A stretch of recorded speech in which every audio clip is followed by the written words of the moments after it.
Imagine walking into a crowded room. Conversations overlap, laughter fills the air, and everyone seems lost in their own little world. At first glance, it looks like chaos, people speaking, gesturing, moving about. But what if, within seconds, you could see patterns hidden beneath the noise? What if you could instantly sense who's nervous, who's genuinely confident, who's holding back tears, and who's trying a little too hard to impress? This ability isn't a fantasy. It's not some supernatural gift reserved for mind readers or fortune tellers. It's a science, a skill that anyone can learn. It's the science of reading people. When you can read people, life begins to shift in subtle but profound ways. Suddenly, you no longer take words at face value. You start noticing the tiny flickers of emotion on someone's face that vanish in less than a second. You hear tension in a voice that says, "I'm fine," even though everything about the tone screams otherwise. You catch the restless tapping of a foot under the table that betrays anxiety, even when the person looks calm and collected from the shoulders up. Think about how powerful this skill can be. In relationships, it allows you to connect more deeply, because you understand what someone truly feels beneath their words. In business, it gives you an edge. Negotiating, persuading, or simply building trust becomes easier when you can sense someone's hidden doubts or enthusiasm. In daily life, it helps you avoid being manipulated by people who hide behind charm or clever words. This is the world Patrick King opens up in The Science of Reading People. It's not about guessing or jumping to conclusions. It's about learning a structured way of observing behavior, expressions, voice, and energy, so you can see the truth others often miss. The goal isn't to expose or control people, it's to understand them. Because when you understand people, you build stronger connections, protect yourself from deception, and move through life with clarity and confidence. And here on MindFuel Audiobooks, we're going to take you on that journey. We'll dive deep into the lessons from this incredible book, unpack them with stories, examples, and insights, and give you the tools to sharpen your own perception. So, if you've ever wished you could decode people's true intentions, if you've ever wanted to look beyond the surface and see the real person standing in front of you, you're in the right place. And if you're new here, don't forget to subscribe to MindFuel Audiobooks, because this is just one of many powerful books we break down to fuel your personal growth. Now, let's begin. Reading the unspoken story. Long before we learned to use words, humans communicated through gestures, sounds, and expressions. Think about our ancestors. Survival depended on being able to read whether someone was a threat, an ally, or uncertain. You couldn't afford to ignore a scowl, a sudden shift in posture, or the tension in someone's voice. These subtle cues told entire stories. Even today, most of our communication is still nonverbal. Research shows that over half of what we say is delivered through body language, tone, and facial expressions rather than actual words. Words may form the skeleton of communication, but tone, posture, and expression give it flesh and blood. For example, picture a coworker who tells you, "Sure, I'll help with that project." On the surface, the words are cooperative. But what if their arms are crossed tightly, their eyes are darting toward the clock, and their tone sounds clipped? The words say yes, but everything else screams no. If you take the words at face value, you might misjudge the situation. If you read the whole picture, you see the truth. The art of reading people starts here, noticing that every interaction contains two conversations. The first is the one happening out loud, the words. The second is silent, but far more honest, the body, the face, the voice. And the real skill is learning how to listen to both at once. Spotting the baseline, before you can notice when something is off, you need to know what's normal. Everyone has a baseline, a natural way of speaking, moving, and reacting. For one person, fidgeting may be completely normal. For another, it could signal nervousness. That's why the first step in reading people isn't about jumping to conclusions. It's about observing carefully until you understand their default behavior. Think about a close friend. You probably know when something's bothering them, even if they don't say a word. Why? Because you've seen their baseline. You know what their laughter normally sounds like, how they usually carry themselves, and what their relaxed face looks like. When any of those things change, even slightly, you pick up on it. The same principle applies to everyone, not just friends. By watching people closely, you begin to recognize their baselines. Then, when you see sudden changes, a voice that rises an octave, eyes that blink faster, hands that fidget when they normally stay still, you know something's happening beneath the surface. This doesn't mean you instantly know the exact emotion or cause, but it does mean you know there's more to the story. And that's the key, noticing the deviation that says, "Pay attention here." Why this matters. When you master the science of reading people, you develop what feels like a sixth sense. It's not about being judgmental. It's not about trying to catch people. It's about awareness. Awareness of emotions. Awareness of truth. Awareness of the invisible forces shaping every interaction you have. And here's the truth. The better you become at reading people, the better you become at connecting with them. Because people feel it when you really see them.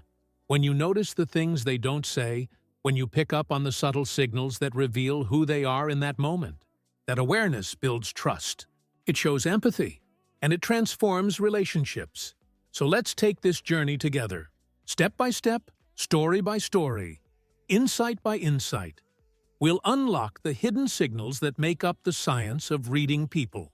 The face, the truth teller. The human face is like a stage where emotions come and go in rapid flashes. Most of the time, we're not even aware of how much we reveal. A slight twitch of the lips, a furrowed brow, a flicker in the eyes. These tiny signals tell stories words could never capture. Think of the face as both a mask and a window. On one hand, people try to control it, arranging smiles to appear polite or forcing calmness when they're upset. On the other hand, the face leaks truths we don't want others to see. That's what makes it so powerful for anyone who wants to read people. The face can't completely hide what the heart feels. Psychologists like Paul Ekman have studied this for decades, showing that no matter where you're from, whether you grew up in Tokyo, Paris, or a remote village, your face expresses emotions in the same way. Happiness, sadness, anger, fear, surprise, disgust, contempt. These 7 universal emotions live inside us all, and they surface in recognizable patterns. The smile that lies, take happiness, for example. A smile seems simple, right? But not all smiles are created equal. A genuine smile, sometimes called a Duchenne smile, engages the muscles around the eyes, creating those little crow's feet at the corners. A fake smile, on the other hand, usually stops at the mouth. The lips stretch, but the eyes stay flat. Imagine someone congratulating you on a success. They say all the right words, "I'm so happy for you," but their smile doesn't quite reach their eyes. It's polite, controlled, but empty. Even without training, your brain registers that something feels off. That's your subconscious reading the face. With practice, you can bring that subconscious skill into focus, spotting the difference instantly. Anger in the eyes, anger too, leaves unmistakable marks on the face. The brows pull down and together, the eyes narrow, the lips tighten. It can happen in less than a second before someone forces their expression back to neutral. Maybe a colleague gets interrupted during a meeting. They flash that angry look for a heartbeat, then recover with a calm face. If you catch it, you know the truth. Beneath the polite nodding, resentment simmers. Fear, surprise, and the freeze response. Fear and surprise are closely related, but they're not the same. Fear widens the eyes and stretches the lips horizontally, preparing the body for fight or flight. Surprise, however, is cleaner. It lifts the brows, drops the jaw, and widens the eyes vertically. Picture a teenager sneaking home past curfew. Their parent steps out of the shadows. First comes the wide-eyed shock of surprise. Then, almost immediately, the lips stretch of fear as they realize they're caught. These shifts are lightning fast.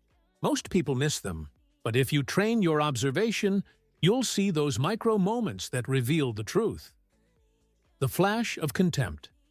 Perhaps the most dangerous expression is contempt. The feeling of superiority or dismissal. Contempt appears as a one-sided smirk, a curl of the lip on just one side of the mouth. It's subtle, but it signals something powerful: disrespect. In relationships, a flash of contempt is a red flag, often predicting long-term problems. In negotiations, it warns you that the other person doesn't take you seriously. Catching it can save you from wasted trust. Microexpressions. Truth in a split second. Here's where things get fascinating.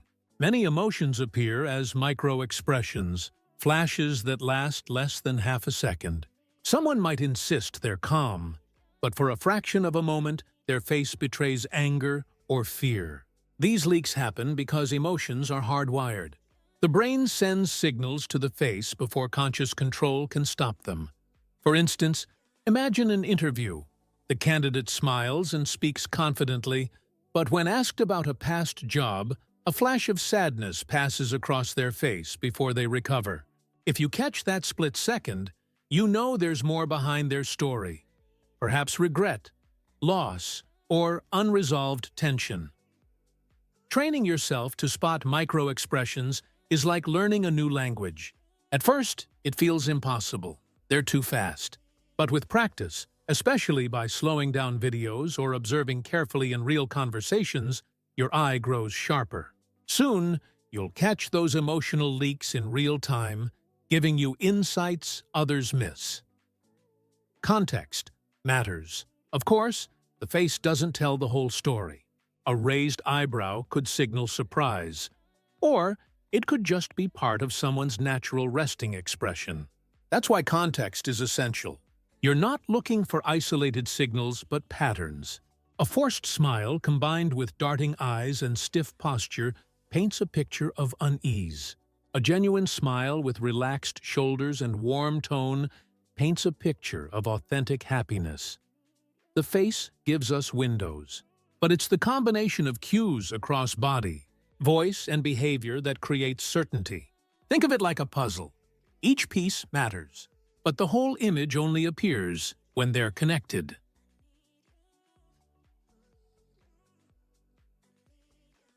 Bodycultural awareness changes everything once you begin noticing facial signals. You'll never look at people the same way again. Suddenly, conversations gain layers.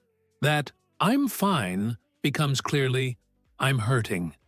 That "yes, I agree" reveals itself as "I actually resent this." That polite smile shows its cracks, and with this awareness comes power. Not the power to control, but the power to respond. You can comfort someone who hides sadness. Avoid escalating conflict when you catch early flashes of anger, or steer away from those who treat you with contempt. The truth is, most people aren't good liars, not because they don't try, but because their faces betray them. And if you're willing to watch closely, you'll see the truth written in every flicker of expression. The body speaks louder than words. If the face whispers the truth in fleeting flashes, the body shouts it in bold, sweeping movements. Every shift of posture, every tilt of the head, every gesture tells a story.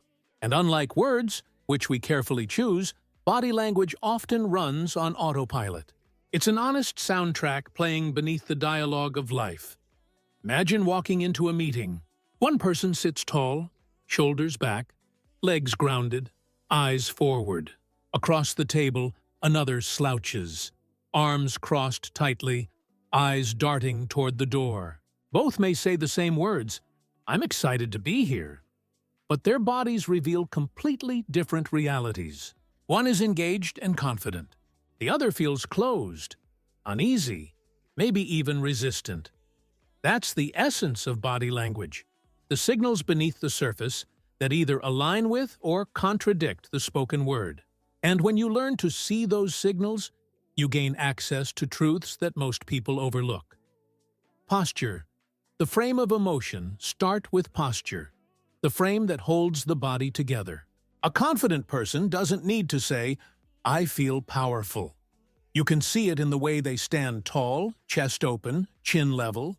They occupy space comfortably, as if the world belongs to them. Contrast that with someone who feels insecure. Their shoulders curl inward, their head tilts down, their body seems to shrink as though trying to disappear. Even without a single word, the story is clear. One body says, "I belong," while the other says, "I'd rather hide." This principle applies everywhere. Watch students before an exam. Some lean back with relaxed confidence, others fold into themselves with tension. Watch athletes entering a stadium. Their walk alone reveals whether they're mentally ready or weighed down by doubt. Gestures that reveal intent. Our hands, too, are storytellers. Open palms often signal honesty and openness, while clenched fists or hidden hands may suggest defensiveness. Picture someone saying, "Trust me," while keeping their hands in their pockets. Something feels off. Now imagine the same words spoken with open palms facing upward. It feels genuine, vulnerable, believable. Gestures can also betray nerves. A person fiddling with a pen, tugging at their sleeve, or tapping their fingers might claim calmness, but their body reveals restless energy. Sometimes these movements are small, almost invisible, but once you learn to notice them, they stand out like flashing lights. The honesty of the feet. Perhaps the most overlooked yet revealing part of body language is the feet.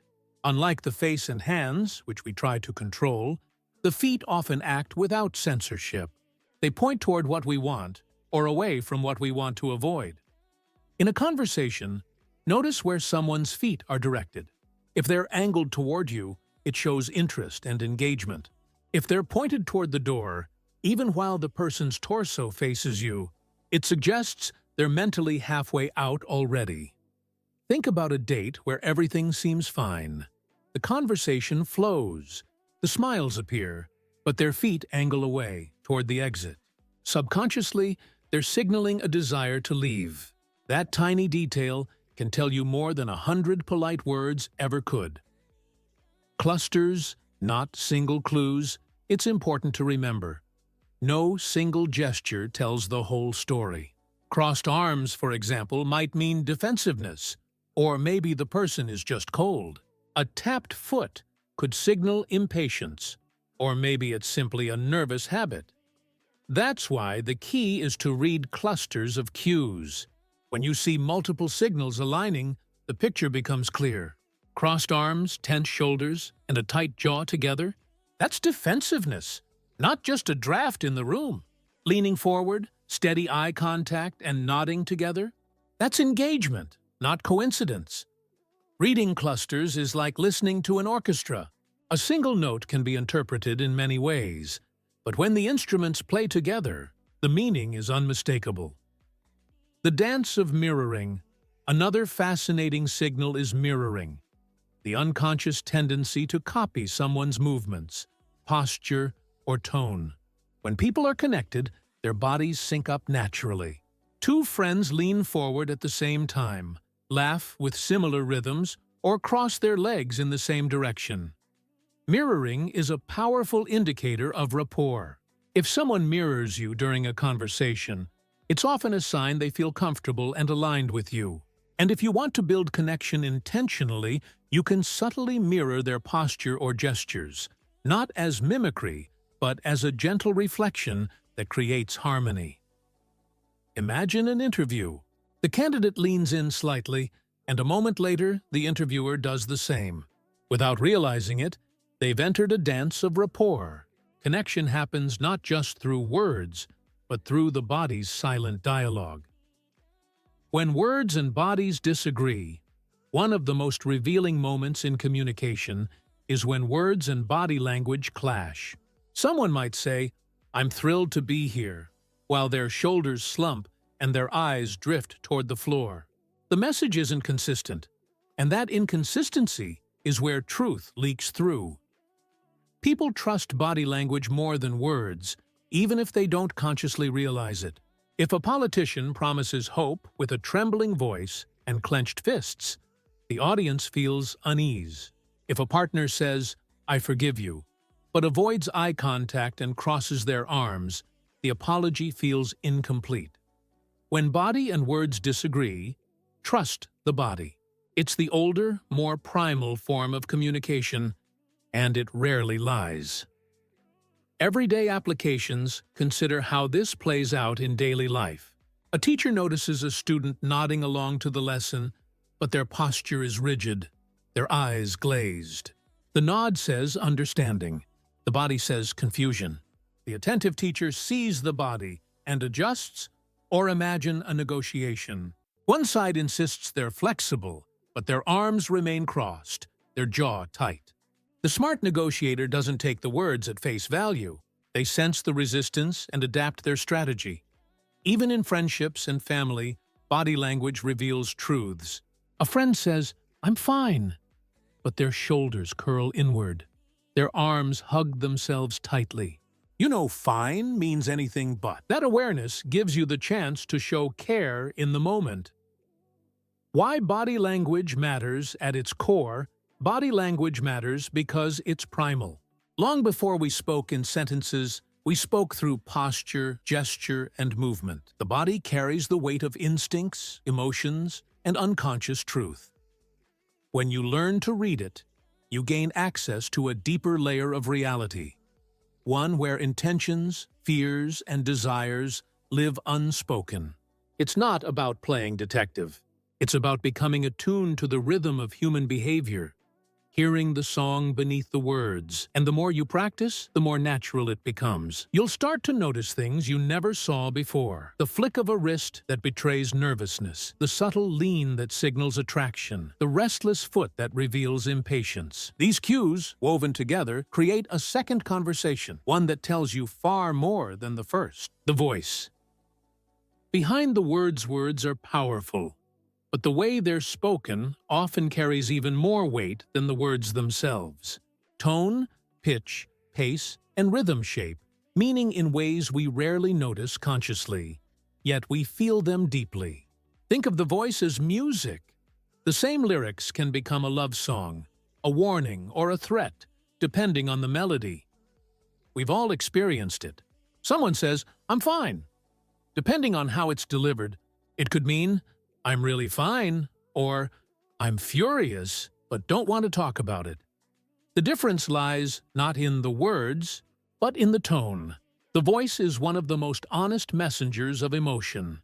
Unlike the face, which we can train, or the body, which we can control to some extent, the voice often betrays us when we're under stress, nervous, or trying to hide something. A slight crack, a rising pitch, a pause too long. These vocal details give away truths that words try to conceal. The power of tone carries emotion. Think about how you recognize sarcasm. The words might be positive, "Great job," but the tone makes it obvious that the speaker means the opposite. Or think about comfort.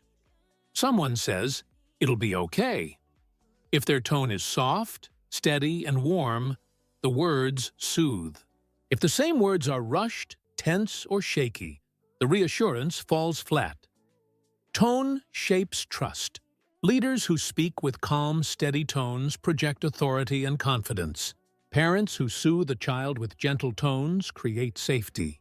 Partners who argue with sharp, rising tones escalate conflict, while those who lower their voices during tension often de-escalate it. Pitch and stress changes the voice in noticeable ways.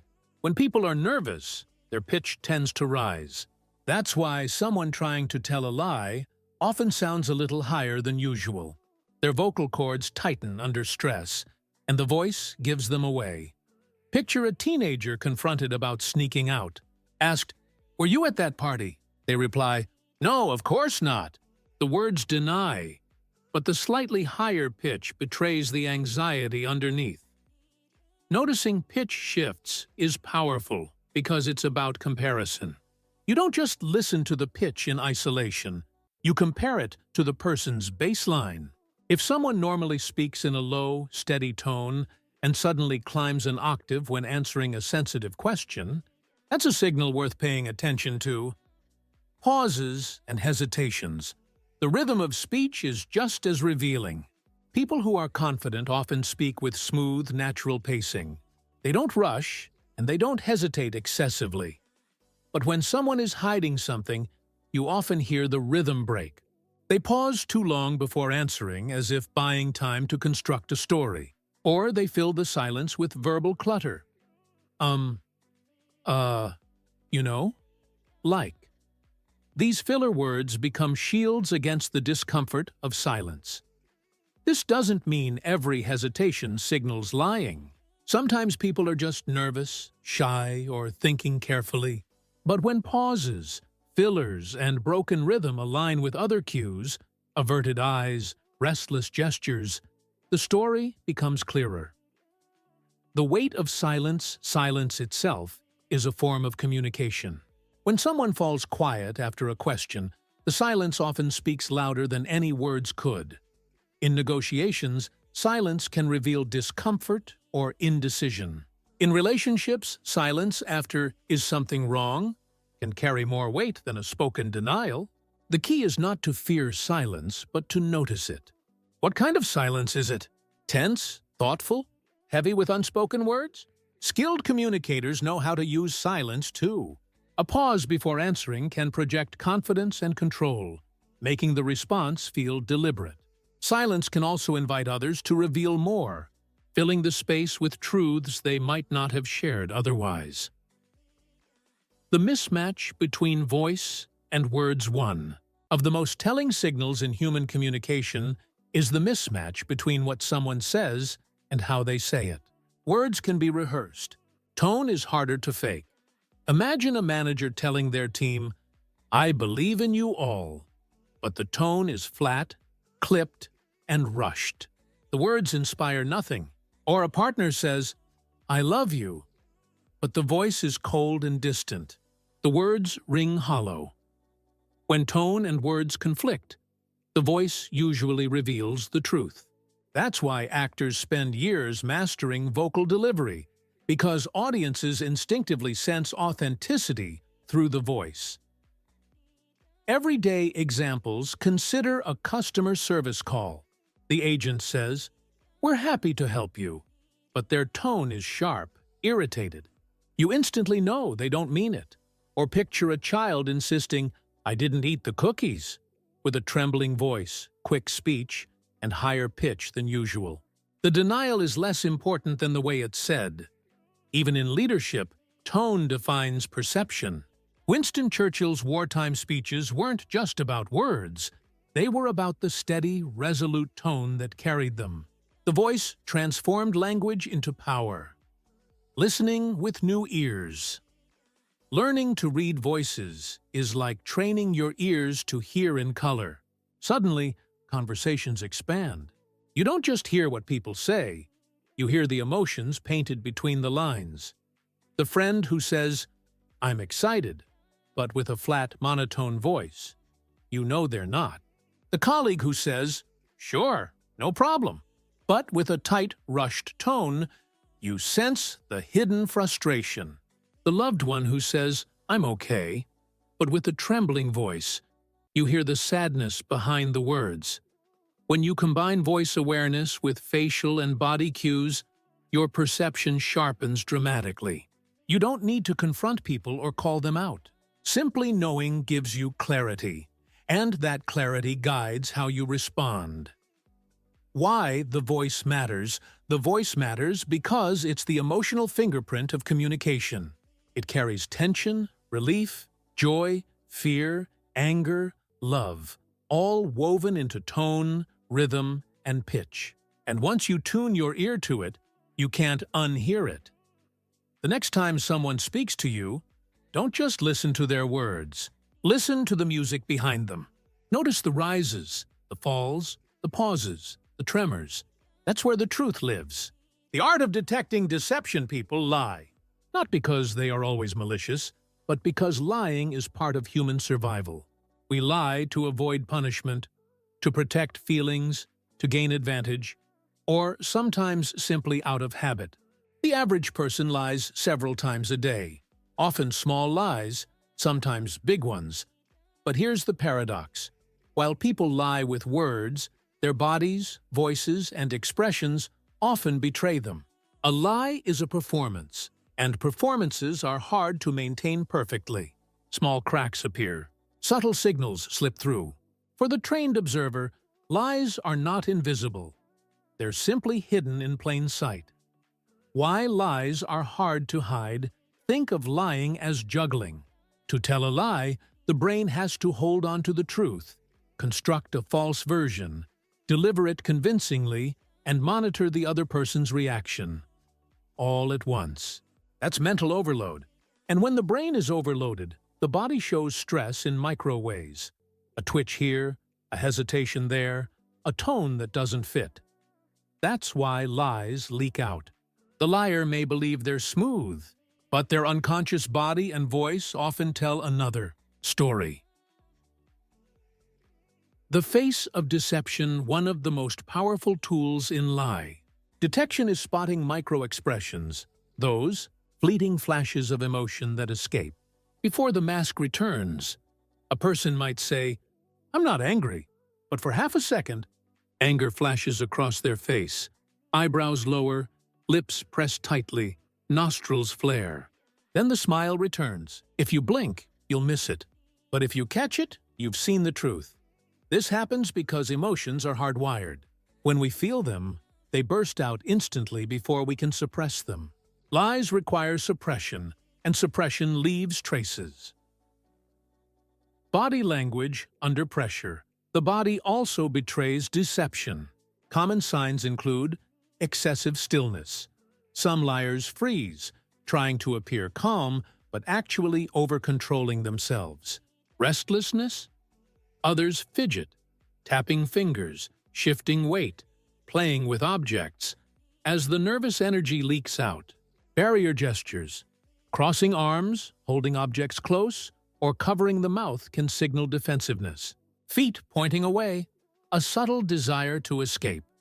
Again, none of these alone prove lying, but when clustered with other signals, they paint a revealing picture.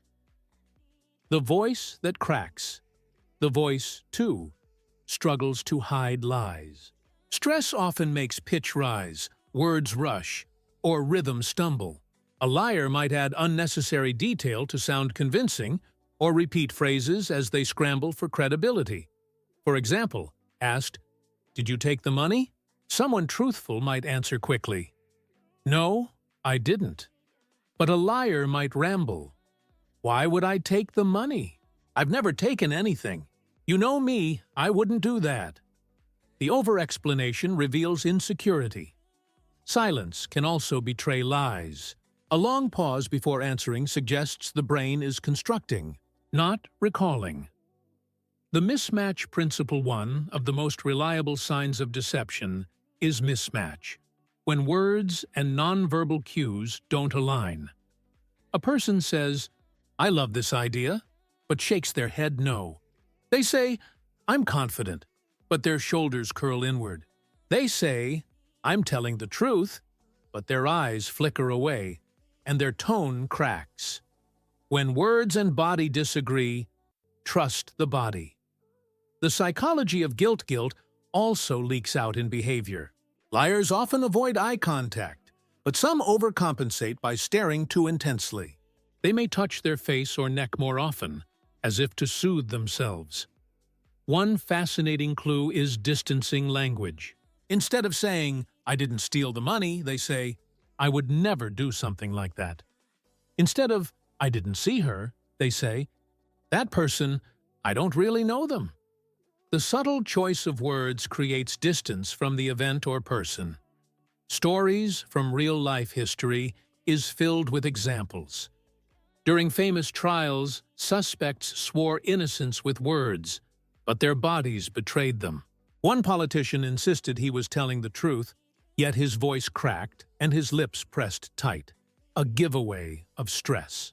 Another claimed calm confidence, but sweat dripped from his forehead and his feet shuffled endlessly. Even in everyday life, you've seen it. A child denies breaking the vase, but glances nervously at the shards. A partner insists they're not upset, but their jaw clenches and their arms cross. A colleague says they finished the project, but their voice trembles as they speak. The signals are everywhere. How to spot lies without paranoia. It's important to note, spotting deception isn't about becoming a human lie detector or mistrusting everyone. People fidget when nervous, pause when thoughtful, or look away when shy. These don't always equal lies. The goal is not to accuse, but to observe patterns. Look for clusters of cues. Hesitation, plus high pitch, plus mismatch in body language, plus distancing language. When multiple signs align, suspicion is justified. And even then, the goal isn't always confrontation. Sometimes, simply knowing the truth allows you to respond wisely without calling someone out. Awareness gives you choice. Everyday applications. Parenting, spot when a child's "I didn't do it" is genuine or not. Relationships. Sense when a partner's "I'm fine" hides deeper feelings. Work. Detect when a colleague's confidence is real or an act. Negotiations. See through false promises or fake enthusiasm. Everyday life is filled with hidden truths. When you can spot them, you navigate more wisely. The balance of compassion. Finally, remember, not every lie is malicious. Sometimes people lie to protect feelings, avoid embarrassment, or shield themselves. Reading deception isn't about catching people. It's about understanding them. When you sense someone lying, you gain insight into their fear, insecurity, or desire. That awareness lets you respond with empathy instead of judgment. After all, the goal isn't just to see through people, but to connect with them more deeply.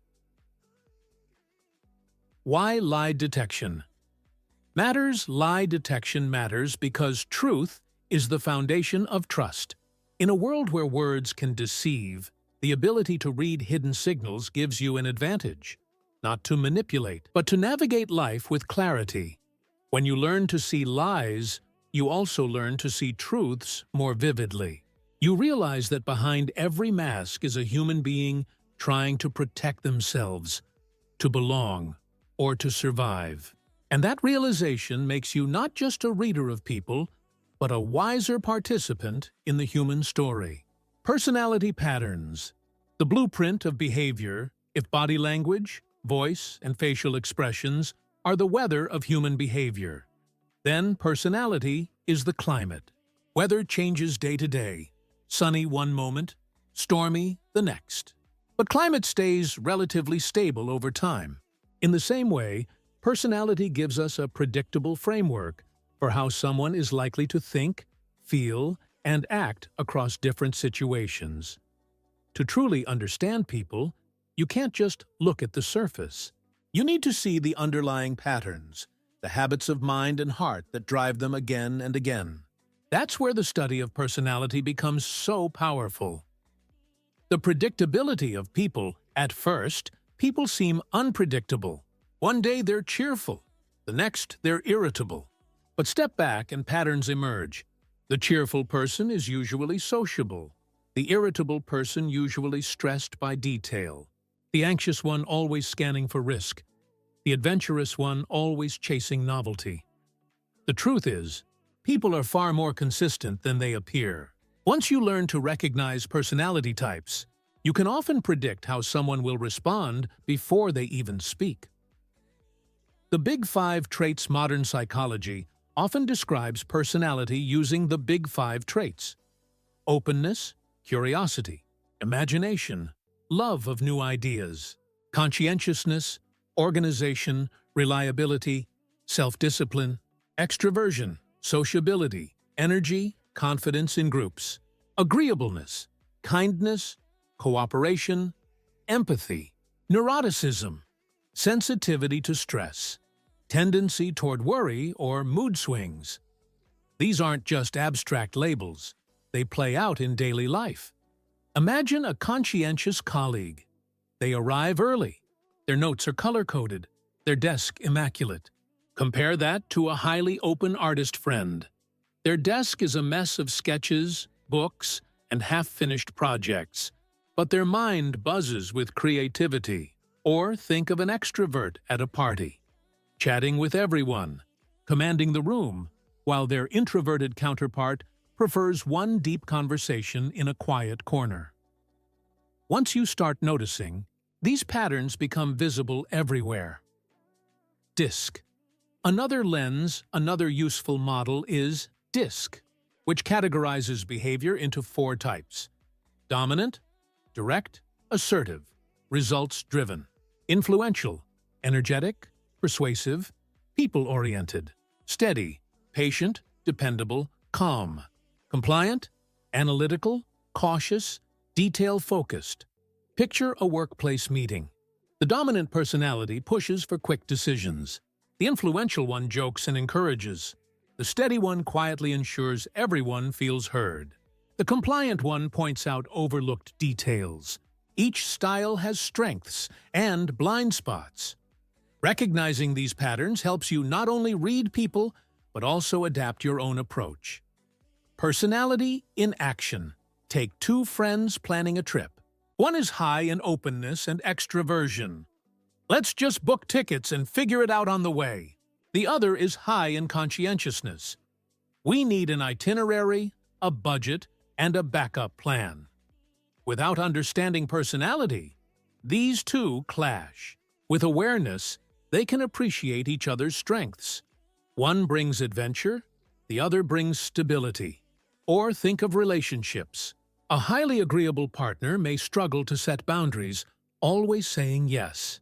A less agreeable partner may seem blunt, but is often more honest. Knowing this helps avoid misjudgment and frustration. Personality patterns over time.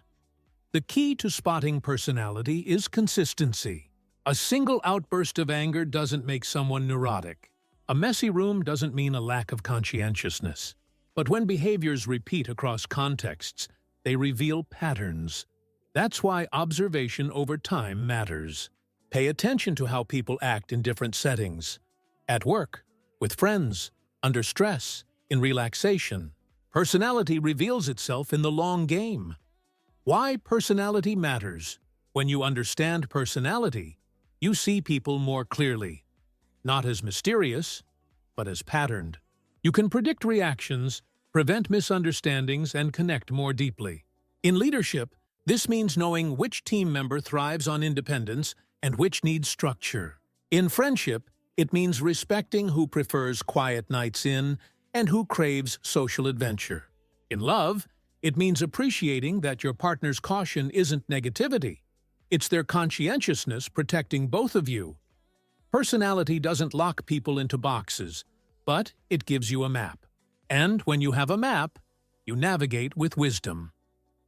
The deeper layer, but here's the fascinating part. Personality isn't just about behavior. It's also about values, fears, and desires. The open person craves novelty because routine feels suffocating. The conscientious person clings to order because chaos feels unsafe. The agreeable person avoids conflict because harmony feels essential to belonging. When you see these layers, you stop judging and start empathizing. Instead of labeling someone as bossy, you recognize their drive for results. Instead of calling someone overly sensitive, you see their deep attunement to emotional nuance. Reading personality as a skill. The more you observe, the more intuitive it becomes. You'll notice the extrovert lighting up in groups, the introvert recharging alone, the neurotic friend scanning for potential problems before anyone else. Soon, conversations shift. You don't just hear words, you understand the personality beneath them. That's where real connection begins. Personality, the hidden script.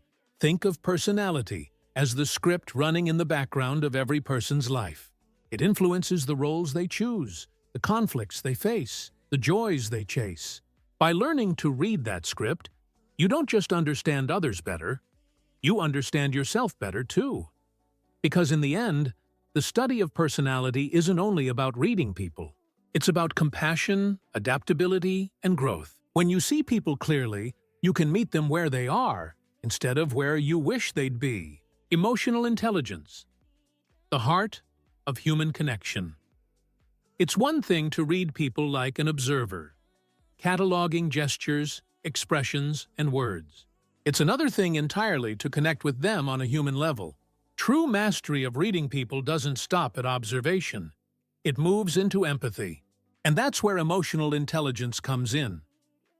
Emotional intelligence, often called EQ, is the ability to sense, understand, and respond to emotions, both in others and in yourself. It's the bridge between knowledge and compassion. Without it, your insights become sterile, even manipulative. With it, they become a superpower for trust, influence, and genuine connection. More than analysis, imagine. You notice a coworker forcing a smile in a meeting, their shoulders tight, their laughter hollow. With sharp observational skills, you recognize they're hiding stress. But without EQ, you might simply file it away as they're not really happy. With EQ, you respond differently. Maybe you lighten the mood with warmth, or quietly check in later. You seemed a little tense today. Everything okay? Suddenly, you're not just reading people, you're caring for them. And that changes everything. The power of active listening, one of the most underrated EQ skills, is active listening. Most people don't truly listen. They wait for their turn to talk. But someone with emotional intelligence listens with full presence. Eyes, ears, and heart. Active listening means noticing not only the words spoken, but also the tone, pace, and pauses. It means paying attention to what isn't said, the sigh between sentences, the drop in energy when a certain topic arises. It means making someone feel that, for this moment, they are the only person in your world. And here's the magic. When people feel truly heard, they reveal more. Their defenses drop, their emotions surface. Trust grows. Empathy in action. Empathy is the crown jewel of emotional intelligence, the ability to step into another's experience and feel with them, not just for them. Think of a friend who insists, "I'm fine," but you sense the sadness in their eyes. A purely analytical mind might label it as deception, but empathy feels the weight behind the words. Instead of accusing, you offer space. You don't have to be fine right now. I'm here. Empathy transforms knowledge into kindness. And kindness builds bridges where suspicion would build walls. Regulating your own emotions, EQ, isn't just about others. It's also about you. Because when you're overwhelmed by your own emotions, you lose the ability to read others accurately. Think of an argument where anger clouds your judgment. You stop seeing the other person's cues because your mind is racing with rebuttals. Or think of a moment of anxiety where you misinterpret neutrality as hostility. Emotional intelligence requires self-regulation, the ability to pause, breathe, and manage your inner state so you can see others clearly. A calm mind is like a clean mirror. It reflects reality without distortion. The subtle art of mirroring. One powerful EQ technique is mirroring. Subtly reflecting another person's energy, tone, or body language. When someone speaks softly, you soften your voice. When they're enthusiastic, you let your own energy rise to meet theirs. Mirroring creates subconscious rapport. It signals, "I'm with you, I get you." Done authentically, it deepens connection. But here's the key. It must never feel forced or manipulative. True mirroring comes from attunement, not strategy. Non-reactivity. The quiet superpower high EQ also means resisting the pull of emotional contagion. Just because someone is angry doesn't mean you must become angry.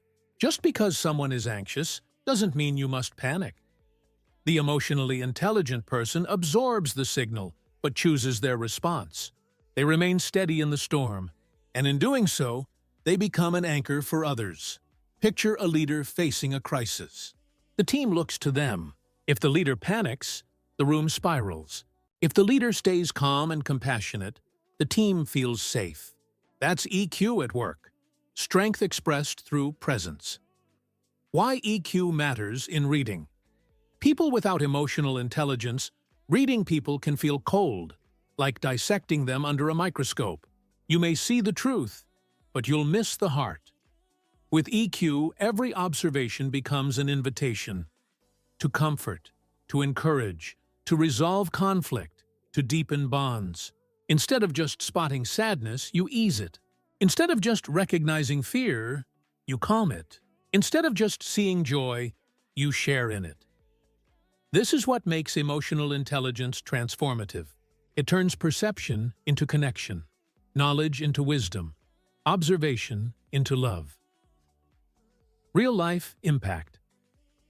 In relationships, EQ helps you sense unspoken needs, when to give space, when to lean in, when to simply listen. In leadership, it helps you motivate without fear, resolve conflict without hostility, inspire without manipulation. In parenting, it helps you see beyond tantrums to the fear or frustration underneath. In everyday life, it makes you the kind of person others trust, because you don't just notice them, you understand them. The heart beneath the skill-reading people isn't about being clever. It isn't about catching liars or gaining an advantage. At its core, it's about connection, seeing others as they are and meeting them there. Emotional intelligence ensures you never lose sight of that.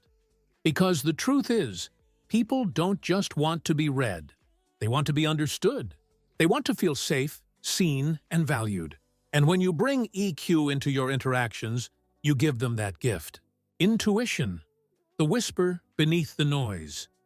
There are moments in life when you cannot explain why you feel the way you do. You meet someone for the first time, and something inside you says, trust them. Or perhaps the opposite. Be careful. No facts, no evidence, just a subtle pull, a quiet alarm, or an unspoken warmth. This is intuition. It's the silent compass guiding us through human interaction, often faster than conscious reasoning. When it comes to reading people, intuition is not a replacement for observation. It is the hidden ally that notices what your rational mind overlooks. The science behind the gut. Though intuition feels mystical, psychology gives it shape. The human brain is a pattern detection machine. Every gesture, tone, or microexpression you've ever encountered leaves traces in your subconscious.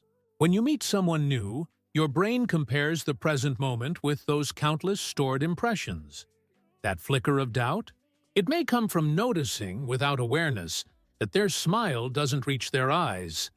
The same subtle cue you've seen before in someone insincere. That sudden trust? It may arise because their posture, warmth, and rhythm remind you of someone who once treated you kindly. Intuition is memory disguised as instinct. The speed of feeling logic is slow. It gathers data, weighs pros and cons, calculates outcomes. Intuition is lightning fast. It delivers a verdict before words can form. Think of walking down a dim street and sensing danger before seeing anyone. Your body tenses, your heart races, your steps quicken. Later, you notice the shadow of a figure lurking near the corner. Your intuition warned you before your eyes did. In human interaction, the same process applies. A subtle shift in tone, a strange pause, a look that lingers too long. Your gut processes it instantly, while your conscious mind plays catch-up. When intuition guides connection, intuition doesn't only warn, it also draws. Sometimes, you meet someone and feel as if you've known them for years. The conversation flows, laughter comes easily, Trust builds without hesitation. This is intuition recognizing safety, alignment, resonance. It's why some friendships feel instant, why some partnerships click from the start. Intuition whispers, "This person is good for you. Stay." Intuition in reading people. To use intuition wisely, you must learn to trust it, but also to refine it. Because intuition can be clouded by fear, bias, or past wounds. A gut feeling of mistrust might reflect old scars, not present reality. Here's how to balance it. Pause and check. Ask yourself, is this gut feeling based on the present, or am I projecting the past? Look for evidence. Does their behavior match the feeling? Do microexpressions, tone, or actions align with your instinct? Keep an open mind. Intuition is a guide, not a verdict. Let it alert you, but let reason confirm. The stories we carry. Imagine a woman meeting her partner's friend for the first time. Something about his smile makes her uneasy. She cannot explain it. Later, she remembers. It's the same crooked grin her childhood bully had. Her intuition wasn't wrong.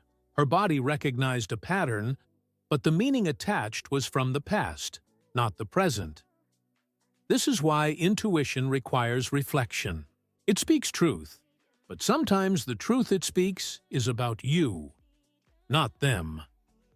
The thin line between intuition and judgment. Many confuse snap judgments with intuition. Judgment is loud, filled with opinions. They look arrogant. They must be untrustworthy. Intuition is quiet, a subtle nudge, without the weight of prejudice. The difference is tone. Judgment argues, intuition whispers. Learning to hear that whisper requires stillness. A mind crowded with noise cannot detect the subtle signals intuition provides. Cultivating intuitive awareness. Practice presence. The more grounded you are in the moment, the clearer your instincts become. Reflect on past accuracy. Think back to times your gut was right, and times it was wrong. What patterns emerge? Combine with observation. Use your eyes and ears to confirm what your gut tells you. Let intuition lead, but let reason support. Trust, but verify. Intuition shines brightest when paired with patience. Intuition as an emotional compass. Intuition doesn't only guide who to trust. It also guides how to respond. You sense when someone needs space versus when they need comfort. You feel when a joke will land and when silence is safer. You know when to push and when to wait. This compass makes you not only a reader of people but also a dancer in the rhythm of human connection. The mystery remains. Science may explain intuition as subconscious pattern recognition, but that doesn't diminish its mystery. In fact, it deepens it.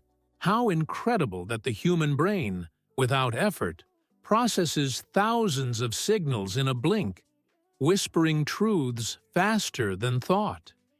Intuition is the poetry of the mind, the way wisdom speaks without words.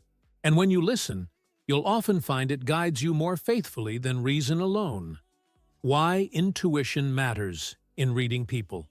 Because sometimes people try to hide. They smile when they're sad, speak politely when they're angry, pretend confidence while drowning in insecurity. Observation catches the cracks, but intuition feels the truth beneath. It's what lets you say, "I know you're smiling, but something's wrong, isn't it?" It's what lets you sense danger before evidence arrives. It's what makes you lean into trust when everything else is uncertain. Intuition is the invisible thread tying perception to wisdom. Ignore it, and you miss half the story. Honor it, and you see not only faces, but souls. Microexpressions. The face that speaks without permission. The human face is a canvas, painted with emotions every second of the day. Smiles, frowns, raised brows, tightened jaws, all are strokes in an endless artwork of expression. But not all emotions are displayed willingly. Some slip through the cracks, uninvited. in the form of microexpressions. Microexpressions are fleeting flashes of true feeling, tiny muscle movements that last less than a second, often so fast the conscious mind barely notices. They appear when someone tries to conceal their emotions, or when a feeling is too strong to stay hidden. And for those who learn to see them, they are windows into truth.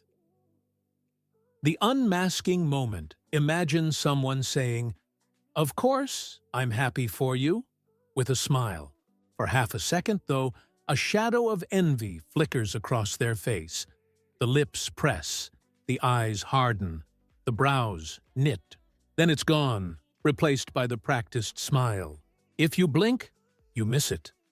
That fleeting moment is a micro-expression, and it reveals what words try to cover. The science of hidden emotion psychologist Paul Ekman, who pioneered the study of micro-expressions, discovered that certain facial expressions are universal: anger, fear, sadness, joy, disgust, surprise, and contempt. No matter culture, age, or background, humans express these emotions with the same micro-muscle patterns. Why? Because the face is wired directly to the emotional brain.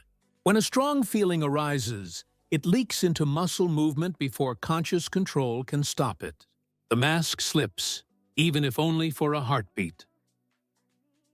Common micro-expressions: anger, brows lowered, lips pressed tight, jaw clenched; fear, eyes widen, brows lift, mouth opens slightly; sadness, inner brows drawn together, corners of the mouth downturned; disgust, nose wrinkles, upper lip raises as if rejecting a foul smell; joy, eyes crinkle at the corners, cheeks lift, mouth spreads in genuine smile; surprise, brows arch high, eyes wide, mouth open; contempt, one side of the mouth curls upward, a smirk of superiority.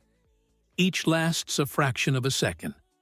But if you learn to catch them, you glimpse the truth beneath the mask. Why people hide emotions. Not all hidden emotions are malicious.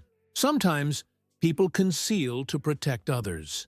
A parent smiling through pain so their child feels safe. Sometimes they hide to protect themselves. A worker masking frustration in front of a boss. Sometimes it's habit, learned from a culture where vulnerability is seen as weakness. Micro-expressions are not about exposing liars. They are about understanding the silent struggles people carry. The gift of seeing, learning to spot. Micro-expressions sharpens your ability to read people. You notice the colleague who claims confidence but shows fear when a new task is assigned. You see the friend who insists they're fine but flashes sadness at the mention of a name. You catch the politician who smiles during a speech but reveals contempt in a flicker. But here's the key. This skill must be paired with compassion. To see hidden emotion is a responsibility, not a weapon. Use it not to manipulate, but to connect, not to corner, but to care. Training the eye-catching micro-expressions requires practice. Here are ways to sharpen your perception. Slow down video. Watch recordings of interviews or speeches, pausing frame by frame to spot fleeting expressions. Observe in real life. Notice tiny changes in people's faces when emotions shift. Don't stare. Soft focus works best. Pair with context. Always combine micro-expression reading with situational awareness and intuition. A single expression is a clue, not a verdict. Over time, your subconscious begins to register these signals naturally. What once seemed invisible becomes clear. The story in a second. Think of micro-expressions as emotional lightning. Brief, powerful, illuminating. They reveal not the whole story, but a flash of it. A glimpse of sadness behind a smile. A flicker of fear before bravado. A curl of contempt when words say respect. To read micro-expressions is to notice the storm behind the weather. the pulse beneath the skin. The deeper meaning, why does this matter? Because people long to be understood, even when they cannot say the truth aloud. Sometimes, the kindest act is simply noticing. You say you're okay, but I see something in your eyes. Do you want to talk? That recognition can lift a hidden burden. In a world where masks are common, the ability to see through them, gently, empathetically, is rare and powerful. The face as a map, the face is the most honest liar. It can perform, but it cannot always hide. Microexpressions remind us that truth has a way of slipping through, however small. And if you train yourself to see them, you'll read not only what people say, but also what they mean, what they feel, and sometimes what they fear to admit, even to themselves. Closing thought microexpressions are whispers of the soul, lasting less than a second yet, carrying a lifetime of meaning. To notice them is to step closer to truth, but to honor them with compassion is to step closer to humanity. The music behind the words. Reading tone of voice. If words are the script, then tone of voice is the music. Two people can say the exact same sentence, "I'm fine," for instance, and mean entirely different things. One says it with a light, flowing rhythm, and you believe them. The other says it with clipped syllables, a tight throat, a flatness that betrays the truth. Tone of voice is the bridge between language and emotion. It reveals what the lips try to hide, what the heart leaks through the cracks of sound. The hidden layers in sound, every voice carries layers. Pitch, volume, pace, rhythm, resonance. Each one sends signals. Pitch. A high pitch may suggest anxiety, excitement, or strain. A low pitch can indicate calmness, authority, or sometimes sadness. Volume. Raised volume may show anger, enthusiasm, or insecurity. Quiet tones may suggest shyness, fear, or intimacy. Pace. Rapid speech can mean excitement or nervousness. Slow speech can signal thoughtfulness, fatigue, or hidden resistance. Pauses. Silence speaks too. A hesitation before answering often reveals conflict or concealment. Rhythm. Smooth flow suggests comfort. Choppy rhythm suggests tension or uncertainty. When you listen deeply, you don't just hear words, you hear the emotional fingerprint carried in the sound. Emotion leaks. Through voice, you've likely experienced this. A friend says, "Nothing's wrong," but their voice cracks, betraying sadness. A partner says, "I'm not angry," but their tone sharpens like a blade. Words are chosen. Tone is harder to control. Why? Because tone originates deeper than language. It comes from the body. Tightness in the chest, dryness in the throat, trembling in the breath. These physical signals ride on sound, slipping past the mask of words. How tone shapes. Perception, tone not only reveals emotion, it shapes how we interpret messages. A sarcastic "great job" doesn't praise, it insults. A warm "I'm proud of you" inspires confidence. A cold "we need to talk" sparks dread. In fact, research shows that in face-to-face communication, tone often carries more weight than the actual words spoken. People may forget what you said, but they'll remember how you said it. Listening beyond words, to read people effectively, you must listen not only to what they say, but how they say it. Does their tone match their words, or does it conflict? Does the pitch rise at the end, suggesting uncertainty? Does the voice flatten, signaling fatigue or emotional withdrawal? Does warmth creep in when they mention someone's name? These subtle cues give you more truth than vocabulary ever could. Tone in different contexts. In conflict, anger may appear in sharp, clipped tones. But notice when anger drops into low, deliberate calm. That's often the sign of deep, controlled fury. In love, affection shows in softened tones, playful rhythms, and gentle volume. Even silence feels alive when filled with warmth.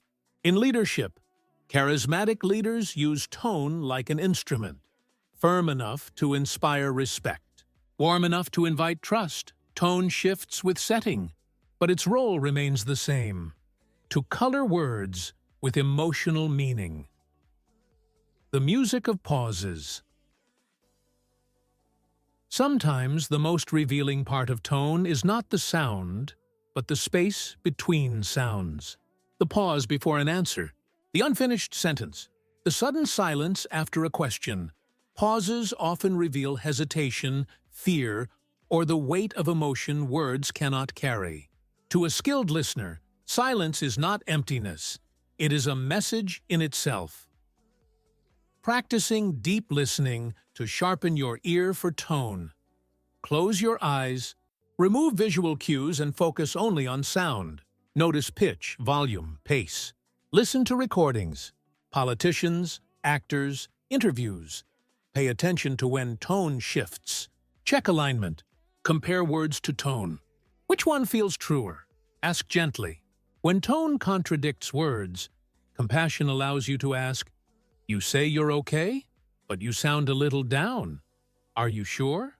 With time, you'll hear emotion layered into every voice, as clearly as notes in music. Why tone matters in reading people. Because tone is the soul's leak into language. It's where the body betrays the truth behind the mask of words. If microexpressions are the flicker of the face, tone is the tremor of the voice. Both last only moments, but both reveal what's real. Closing thought words can lie. Faces can hide, but voices carry the heart. To read tone of voice is to read the emotion woven into sound, the music behind the script. And when you hear it, truly hear it, you don't just decode people, you feel them.